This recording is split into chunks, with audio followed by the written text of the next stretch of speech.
네, 부동산 엑스파일, 버려지는 부동산, 선택받는 부동산 계속 이어가겠습니다. 저희 큰아들이 입대를 했잖아요. 이제 거의 1년이 돼가죠. 1월 25일이면 1년이 돼가는데, 저기 왜 아들입니다. 전화 주세요. 문자가 와서 제가 스마트폰으로 녹음을 하잖아요. 근데 이제 급히 문자가 뜬 거예요.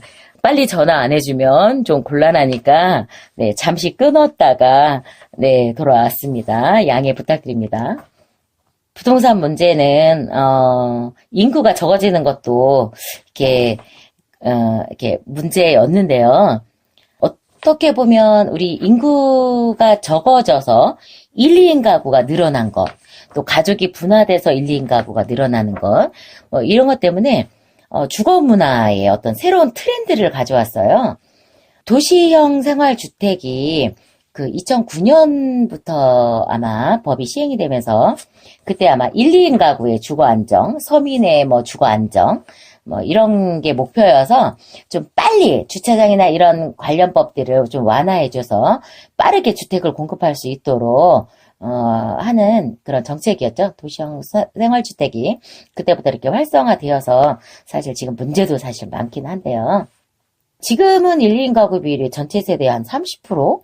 예, 그 정도 규모래요. 예, 소규모 오피스텔, 도시형 생활주택, 그런 것들이 공급이 활발한 건 당연하겠죠. 그런데, 이렇게 소규모의 주택들, 이런 부동산들은 실거주자가 매입하는 게 아니죠. 예, 대부분은요, 임대 수익을 목표로 투자자들이 매입을 하는 것들이 많아요. 그래서 실거주자는 사실은 대부분이 임대 세대인 거죠. 예, 이런 공간들은요, 독립된 공간이긴 하지만, 좁은 면적인데, 네, 임대료는 비싸고, 별도의 관리비도 있는, 네, 이런 단점이 좀 있죠.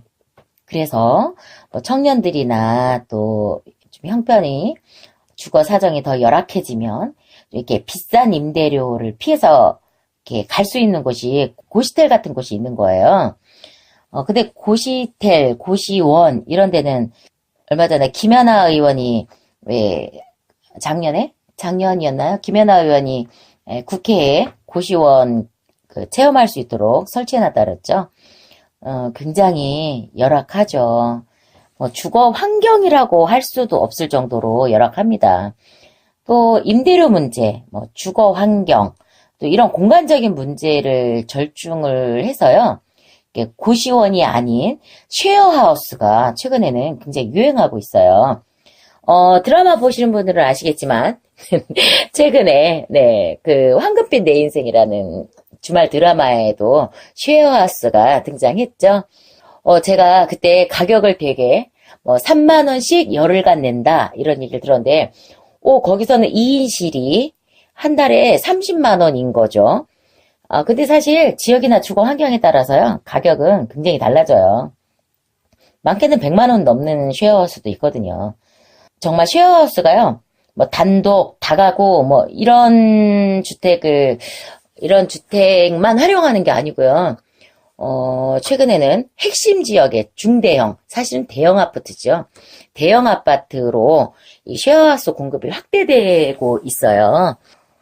그리고 전문 업체들도 이렇게 이런 쉐어하우스 사업을 활발하게, 네, 사업을 추진하고 있고, 네, 확장하고 있고, 그렇죠.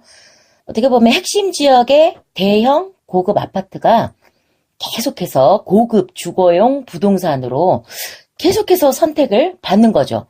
정말, 일정한 수준의, 부유층들만 사는 게 아니고, 1인 가구들도, 네, 고급 쉐어하우스에 사는 거예요.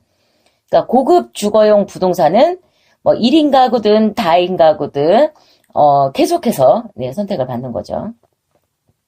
또 이런 것을 보니까 저는 단지형 공유주택이 좀 활발하게 공급되었으면 좋겠다는 생각이 들었어요.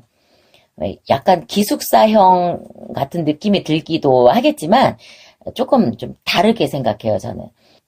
왜 이미 뭐 도심의 공가나 조금 환경이 좋은 곳들, 청년 주거층이 많은 지역들을 게스트하우스나 청년 공유주택, 뭐 청년들의 쉐어하우스로 이렇게 활용하고 있기는 해요. 그런 사업들을 하는 네, 사업자들도 있죠.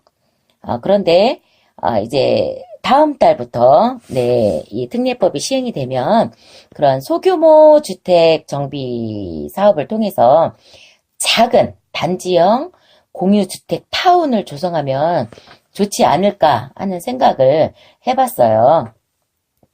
뭐 공유주택이 인기라고 하니까 뭐 기업들 나름대로 뭐 1인 가구 전문 기업이나 뭐 이런 기업들도 또 부동산 전문 기업들도 어떤 자기들만의 특화된 컨셉으로 이런 쉐어하우스 공유주택 사업에 끼어들고 있다고 해요. 근데 주로 커뮤니티 시설에서 예, 승부를 보는 것 같죠. 그리고 약간 그 호텔, 그 왜 공항이나 이런 데서 체험할 수 있는 그런 잠깐 쉬는 호텔 같은 컨셉, 네, 그런 컨셉도 많이 가져오는 것 같아요. 뭐 이러다 보면 호텔 같은 공유주택들도 예, 나올 것 같네요. 근데 저는 개인의 어떤 주거 환경이나 어떤 주거 문화를 기업이 결정을 한다? 특정 기업이 결정을 대신 해준다? 우리가 아무리 선택장애가 있다고 해도, 네, 이런 거에는 저는 동의가 되지 않습니다. 왜, 혼자서는 갖추기 힘든 어떤 환경들을 함께 누리는 거 좋죠. 그런데 천편일률적인 것들은요, 좋지 않다고 생각이 돼요. 뭐, 기업이 삶의 부산물이어야지, 삶이 기업의 부산물이 되면, 이건 뭔가 안 되는 거 아닌가요? 그래서 뭐 요즘은 성별과 연령별로 예, 뭐 쉐어하우스의 입주자들이 달라지기도 하고요. 또 뭐 취미나 관심사별로 또 이 입주자를 모집하기도 한대요. 근데 저는 조금 더 다양화해서 이것을 요즘 그 일본에서도 그렇게 활용하고 있고 우리나라에서도 그런데 뭐, 점포와 주거, 뭐, 이런 용도로도 활용을 하죠. 그런 빈집들을 리사이클링 또는 업사이클링, 이렇게 하는데, 저는 조금, 예, 이거를 좀 더 응용해서, 그 공방이 있는 쉐어하우스, 네, 1층은 공방으로 사용하고, 네, 그 위에는 그 공방을 활용하는 공방을 운영하거나 이런 사람들의 쉐어하우스가 됐으면 좋겠다. 이런 생각을 해봤고, 또 패션타운이 있는 쉐어하우스, 소극장이 있는 쉐어하우스, 무대가 있어서 연주회를 할 수 있고, 네, 뭐 이런 쉐어하우스, 또 갤러리가 있는, 또 도서관이 있는 쉐어하우스 등등등, 네. 이렇게 다양한 공유주택이 우리들의 그 외로운 삶을 더 풍요롭게 했으면 좋겠다 하는 것이 부동산 엑스파일 한원장의 바람입니다. 왜 부동산 냉파로 해결하자는 예, 주제가 지난번의 주제였죠. 네, 그걸 그때는 좀 정부에서도 이렇게 좀 하자 뭐 이랬는데 LH에서도 나서자. 근데 나서고 있죠. 빈집은 사들이고 있으나 이런 것들을 좀 다양하게 이런 방법으로 추진했으면 좋겠는데 사실은 뭐 정부나 정책을 펴는 어떤 정부 주도나 또 관의 주도보다는 어떻게 보면 우리들 네, 청취자 여러분들과 함께하면 더 빠르고 효과적으로 진행할 수 있겠다는 마음이 들어요. 한 원장은 버려지는 부동산을 업사이클링하는 방안들에 대해서 좀 더 깊이 고민해 보도록 하겠습니다. 오늘 잠시 끊었는데요. 오늘 부동산 엑스파일은 이것으로 마치겠습니다. 저는 한 원장이었습니다. 감사합니다.